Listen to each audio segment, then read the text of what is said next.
Indonesia has accepted a grant comprising 14 Insitu Scan Eagle drones and 3 Bell 412 helicopters from the United States, as Jakarta expects the equipment to further strengthen the Navy's maritime patrol operations throughout the archipelago. House of Representatives Commission I overseeing Intelligence, Defense and Foreign Affairs approved the grant from the U.S., although lawmakers reminded the Defense Ministry to conduct reassessment on the conditions of the drones and the helicopters so as to prioritize national security. Commission's decision followed a meeting with Defense Ministry officials, including Deputy Minister Sakti Wahyu Trengganu. Sakti said in 2014 to 2015, the U.S. offered the Indonesian military a grant under foreign military financing. The Navy accepted the offer in 2017, which covered a grant consisting of the Scan Eagle drones, unmanned aerial vehicles built by Boeing subsidiary Insitu and an upgrade of Bell 412 helicopters. The Defense Ministry had set up an assessment team to examine the technical,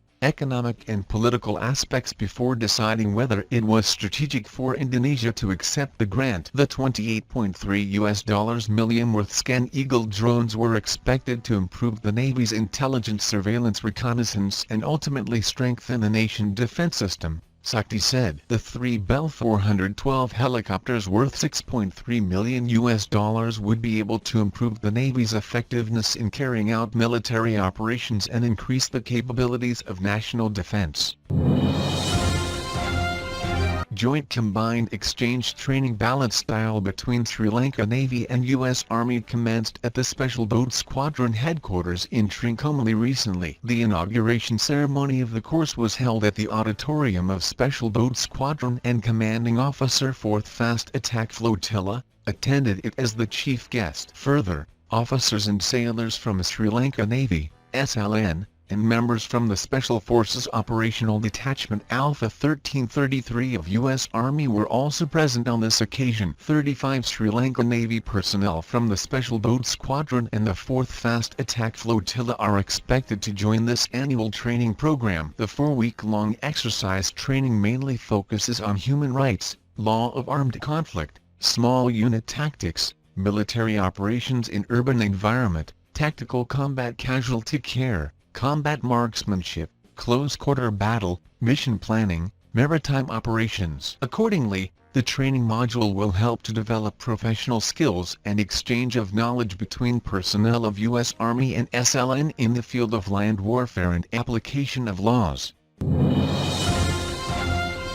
North Korean state media published pictures of leader Kim Jong Un supervising what it called a long-range artillery drill, after Seoul said Pyongyang had launched 2 short-range ballistic missiles in its first weapons test for months. The images included pictures of multiple launch rocket systems, and several of a larger caliber rocket being fired from a launcher in a forest. Kim expressed great satisfaction with the results, telling the troops to keep in mind the iron will and ardent patriotism to defend as strong as an iron wall the socialist homeland dearer than their own lives, the official news agency reported.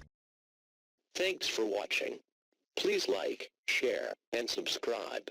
If you like the channel and want to support, please support on Patreon or PayPal. The details are given below in the description.